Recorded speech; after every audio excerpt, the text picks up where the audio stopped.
Welcome to the Dental Marketing Guy Show. I'm Justin, the Dental Marketing Guy, and today we have a couple of all-stars in the area of dental marketing online. And from Wonderous Agency, we've got Laura Maly and Michael Anderson. Did I say that right? Maly? Yeah, well, close enough. I don't correct people. You got my name perfect, though. Yours is the hard one. Excellent, excellent. And it's a huge honor to interview you because we're talking about something so important, and that has to do with tracking ROI in marketing. And let me tell you, there's a lot of marketing companies out there that are fly by night, and they don't like this stuff. I was talking with Dr. Christopher Phelps about it, and he was like, I make a lot of people nervous with my call tracker ROI. And so you guys are all about it, though. You guys have your methods, and I'm sure a holistic approach as well. And so you invite that kind of tracking. For those of you dentists listening, this may be the most important aspect of marketing, because at the end of the day, what you do may work for your practice, it may work for another practice, or may not. And the testing is what's really important. So tracking ROI, that's what we're all about here. So first of all, how are you two?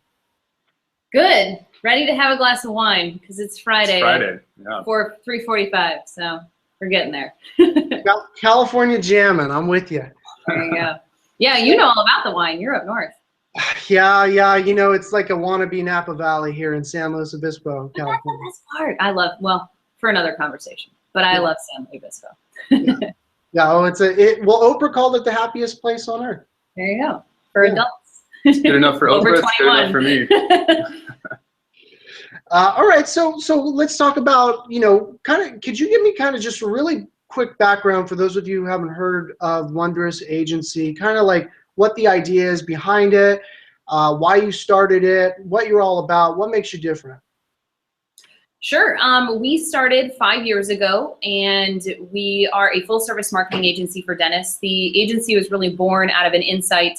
I had a friend graduate dental school, and he purchased a very large marketing package from a very well-known dental marketing agency, and he kind of looked at me and he said, I don't know what to do now. And I was in a unique position, having been doing local marketing for the 10 years prior to that for Fortune 500 companies, to really take a very good look at it and decide, hey, here's what we should do or not do. So really, I shepherded the duration of that contract through, and when it ended, I ended up taking it on. And so from there on out, the idea was sort of born, and then just in the last, semi-recent past, we moved into a full-service model, and so I'll kind of let Michael take that part. Yeah, so I think really the key insight from sort of the first experience that Laura had is that there's a lot of frustration that dentists have when it comes to marketing. Oftentimes they'll have lots of different relationships. They'll have someone that's doing their website, someone else that's doing their SEO, someone else that's doing social media, someone that's managing their grocery cart ads in the superstore down the street, and they end up getting into this place where they're like I did not get into dentistry to have a second full-time job managing my marketing. And so, often, and this is part of what we're going to talk about today with tracking it, oftentimes what happens is it's really tough to see where the marketing dollars are going and track the return. And so there was a lot of frustration that we sort of discovered both in that first relationship and since then. So I think, as Laura said, sort of initially, she had an opportunity to work with a couple clients initially almost as a consultant, and then when we really came together, we turned Wonderist Agency into a full-service marketing agency, and the idea is that we're able to, very efficiently bring everything in under one roof and make sure that our practice's marketing is working for them in a way that's consistent and trackable, and so that's really been our main goal. So just to build that out a bit more, we do everything from print, anything with ink on it, mailers, newspapers, billboards, all the way to building beautiful custom WordPress websites. We do SEO as well. We do Google AdWords. We do social media content management and advertising. We even do video and photo production. So kind of, soup to nuts, we do it. If you think of it, we can do it. Yep. Excellent, excellent. And You know, there's a lot of discussion on Dentaltown about, and I think there's a market for this, because there are threads that are started, and they're like, who can I go to for everything, everything dental related, and you know, there's discussion about whether that's always the best fit for every practice, but I do agree that a lot of people want a one-stop shop, someone that they can trust to kind of handle everything, and so I'm sure that's partly why you guys take this approach. Why dentistry? Why dentists? Just kind of got into it with my friend who asked me to kind of dig deeper into his stuff, and I was interested in it, and I thought it was fun and cool, and so it just sort of became a passion of mine with marketing. Yeah, I think sort of the initial client that Wonderist Agency was founded around, you know, as a friend, and as someone that we really had an opportunity to learn from. Very passionate guy about dentistry, and someone that really allowed us to grow with him. I think the other thing that has really inspired us, just to be candid, is if you look at the industry, we saw a huge opportunity. Yeah. It really, in many ways, feels underserved to us.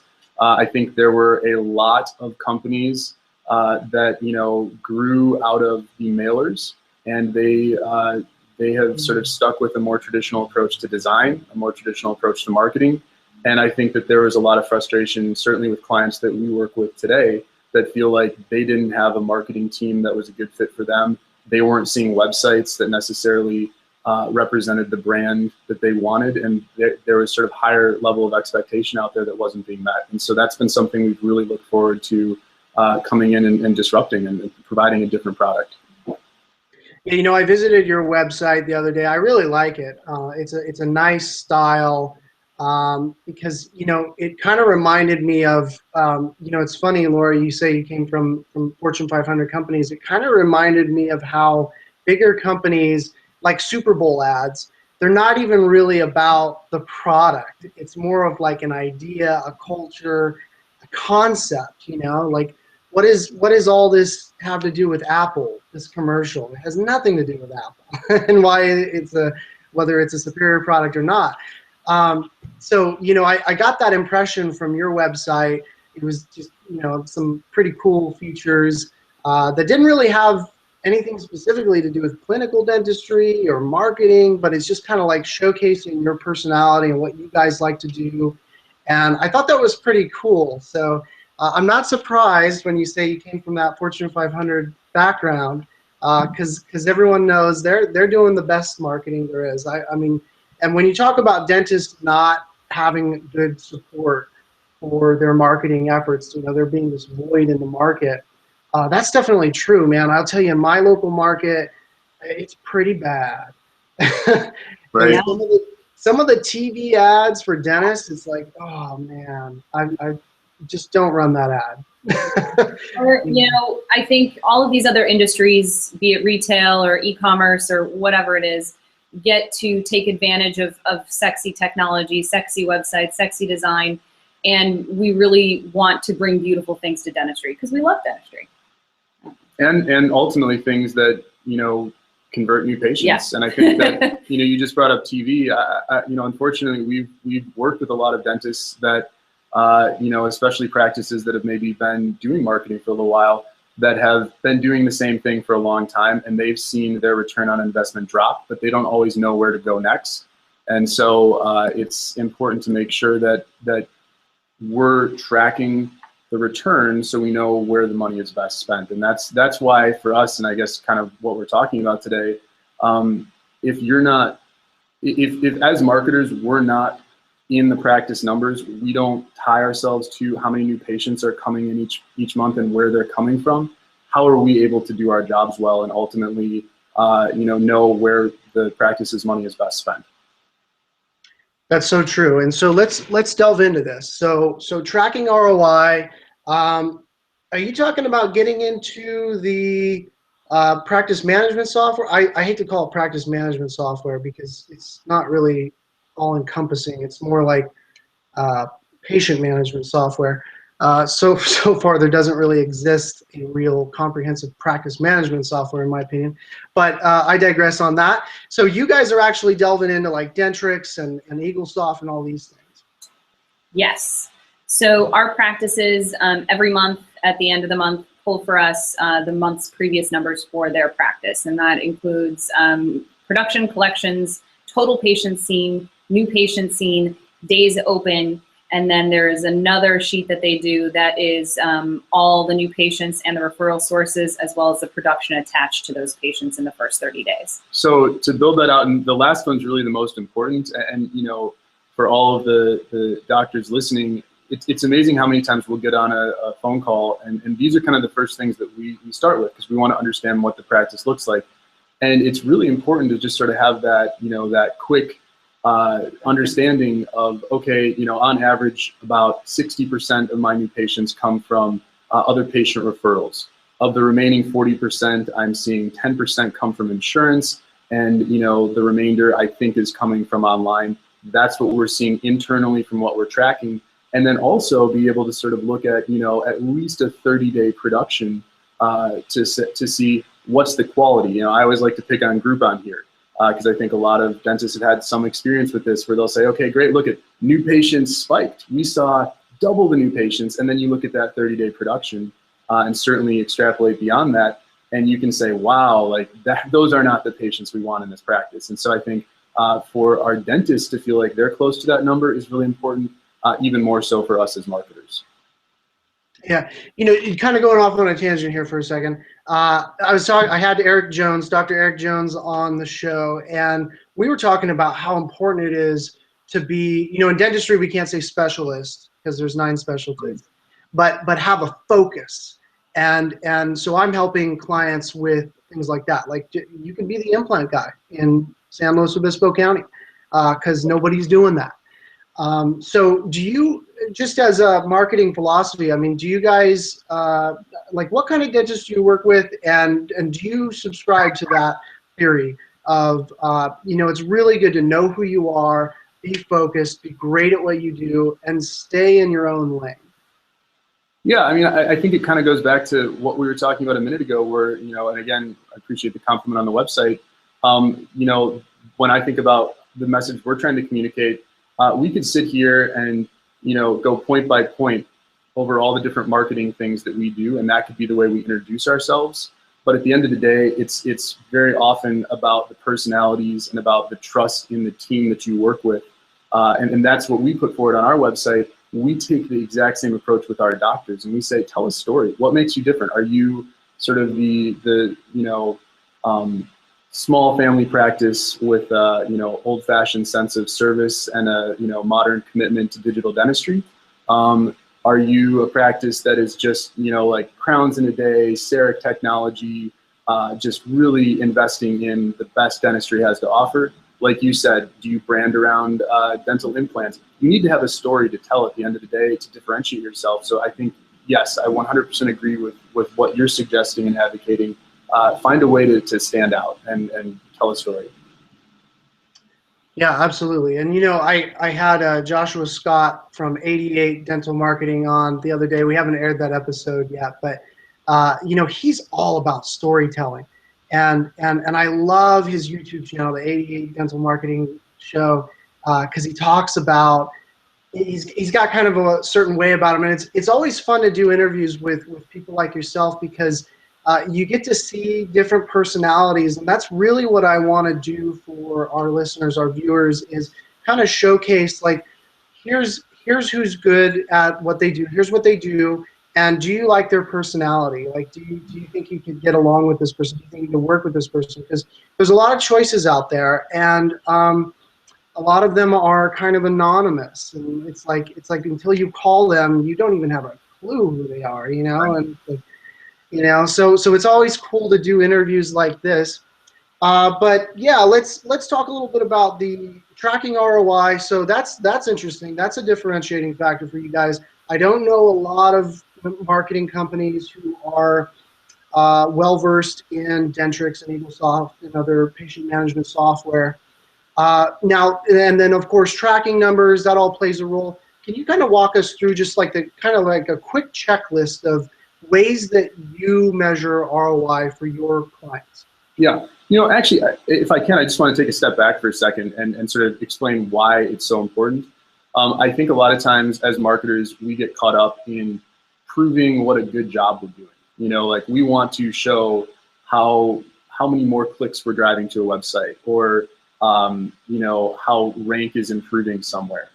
And I think we're afraid of failure a lot, and understandably so. And I think that, you know, for us, one of the things that has really been helpful, because we do take a full service approach, we don't have a horse in the race. We're not here to say, listen, all you need to do is, you know, come to us for copywriting, or all you need to do is come to us for Google AdWords. What we do is we say, we're going to take a holistic approach. We're going to find some areas that we think fit your practice, and we're going to track them and really feel like we know what happens. And the cool thing about this is we're not going to hit a home run every time. I'm not going to tell you that.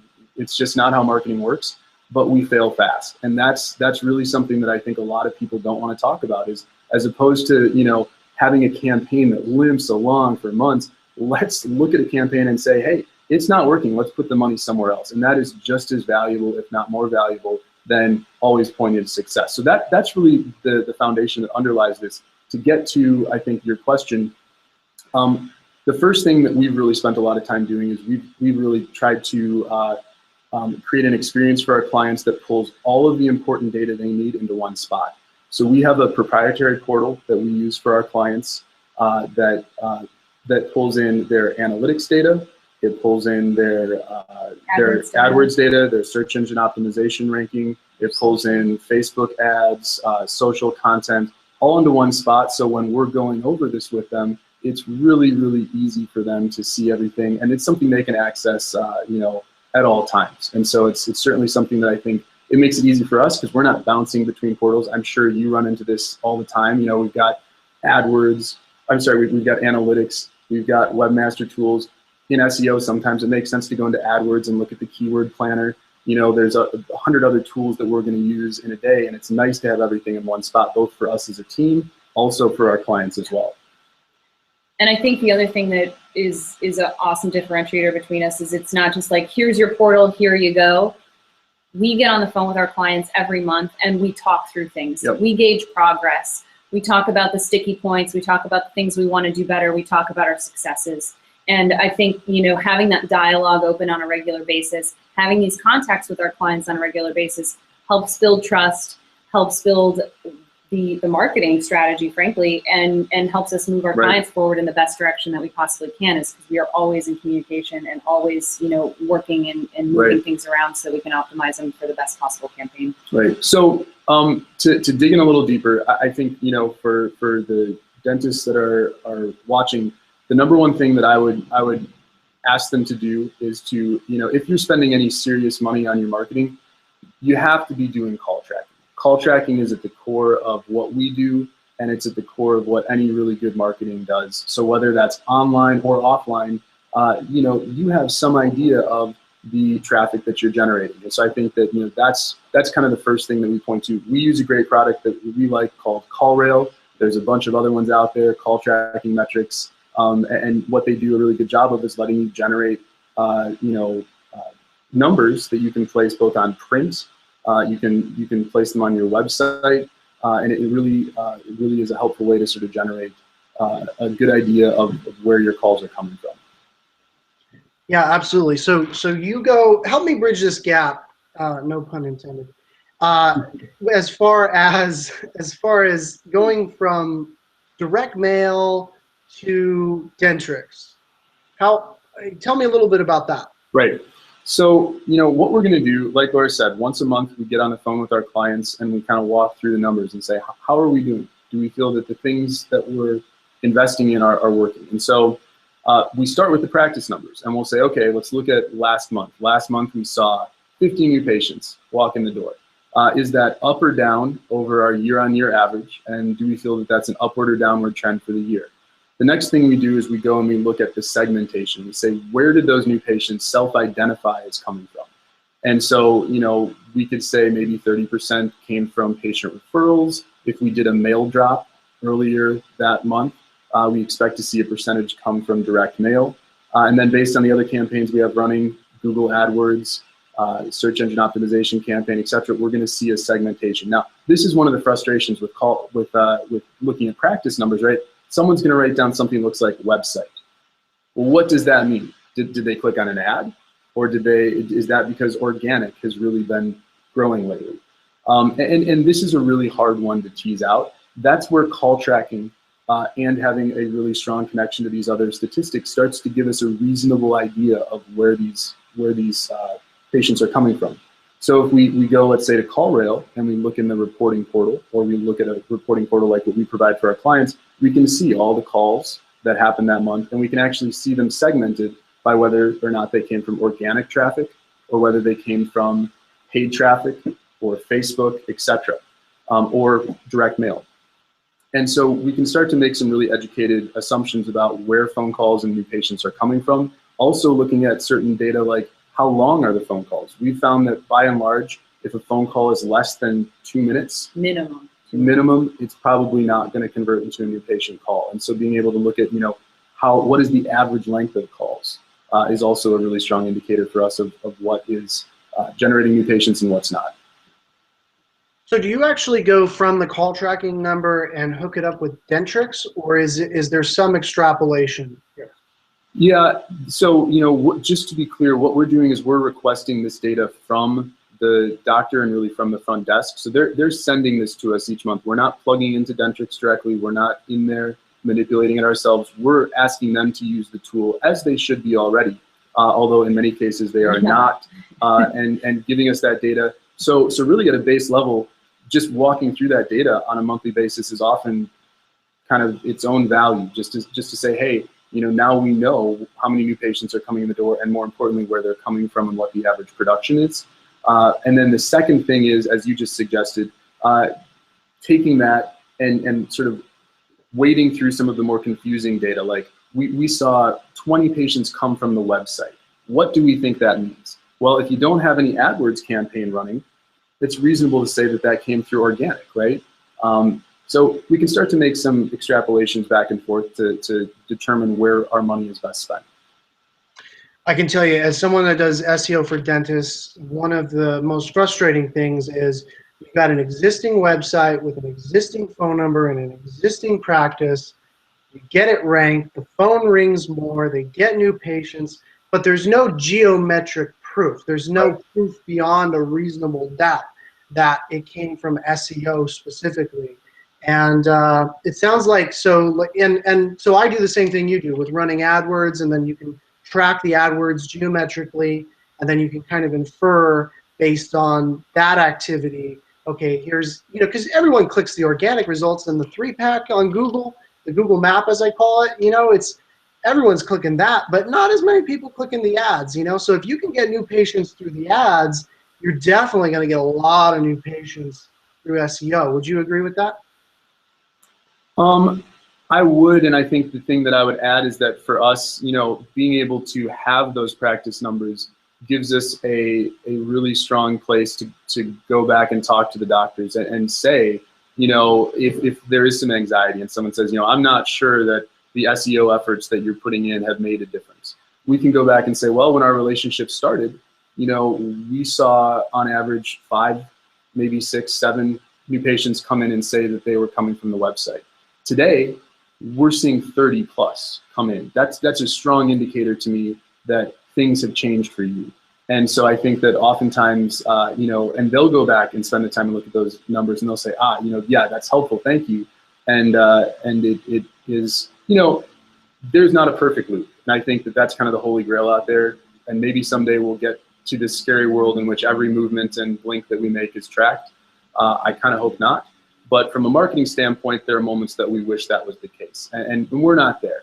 But I think we can get closer to that by connecting practice numbers with some of the more traditional, ROI tracking numbers that we look at as digital marketers. That's a good point. That's a good point. And it kind of reminds me of this thread on Dental Town the other day. There was someone that is really big on video and like high production, like just ridiculous, expensive video. Not that expensive video isn't a good idea. It can be if it's the right fit for your practice. That's a good thing. But someone mentioned, you could slap a tracking number on anything. Everything is geometrically measured. And I sort of came in and I was like, well, I don't know, because how do you measure the effectiveness of a video? He said you watch it if they watch it till the end, that's effective. But that may not necessarily be the right metric, because the best video, in my opinion, is the one that makes me pick up the phone in 2 seconds. Right. So and then if a video does get watched to the end, maybe you just didn't answer their question in that time, and that's why they watched it to the end. So yeah, there is some serendipity in marketing. I mean, you definitely can't prove everything. This is the problem with bounce rate, right? I mean, the bounce rate is one of the things that we look at as digital marketers. And traditionally, I would say, you know, and tell me if you see it differently, a high bounce rate is something that we try to reduce. However, to your point, if someone comes to your website and they, you know, that initial sort of landing, you know, everything above the fold that they see is so positive, they say, done, pick up the phone, that's going to register as a bounce. So it's, you know, it's, yeah, it absolutely is a tough loop to connect. I used to be obsessed with bounce rate. Right. Until I paid a coach. He was like a best-selling author for conversion rate optimization, real guru when it comes to CRO, conversion rate optimization. And when I hired him, you know, he was like, well, why is bounce a bad thing? If they go to the page and they convert. Right. And I'm like, well, that's a good point. But SEO says right. No bouncing. So, okay. And you know what? I think as Google progresses with their algorithms, they get that. You know, it's becoming more sentient, more of a kind of dynamic, human-like type of algorithm. So that's really cool. So tracking ROI, you guys. So let me ask you really quickly, yes or no? Are you're trusting the data that the office is giving you? You know, I think we're respecting it. You know, it's data that we can use, and we can tell a story with it. I think the whole point of not just stopping with that data and saying there is more that needs to be done. Let's use call tracking. Let's measure, even though it's a softer stat, volume to the website. Let's watch engagement. All of those things that I think we do as digital marketers. It's to make sure that the stories are converging in a way that makes sense. And often that's where we can troubleshoot problems. So if we have someone that, you know, maybe the data is incomplete that's coming from the office and they are struggling to generate new patients, bringing the data from your website, from call tracking into the picture, from search ranking, helps us tell a full story that gives us an idea of what we need to do to fix the problem or to continue the growth. Okay, yeah, I think the better way to phrase my question would be, are you actually delving into Dentrix itself, or are they relaying the data to you? They relay that to us based on their, so we pretty much know how to pull like I am not somebody who's sitting in the back end of EagleSoft or Dentrix or anything like that, but I know how to pull all the necessary reports to get somebody to do that. So basically when we onboard a new client, we say, please pull these historical reports, and then moving forward from this point on, please use this path in Dentrix to pull the reports that we need and populate these sheets. So it is self-reported, but it's self-reported coming from their system. Right. Excellent, excellent. Okay, so here's what I want. Let's do this. Let's leave our viewers with some quick tips. One of the hottest topics, I know you spoke on this before, but some of my viewers really want to know, how do you deal with negative reviews? If we could just close the interview on 3 quick tips regarding when you get that negative review.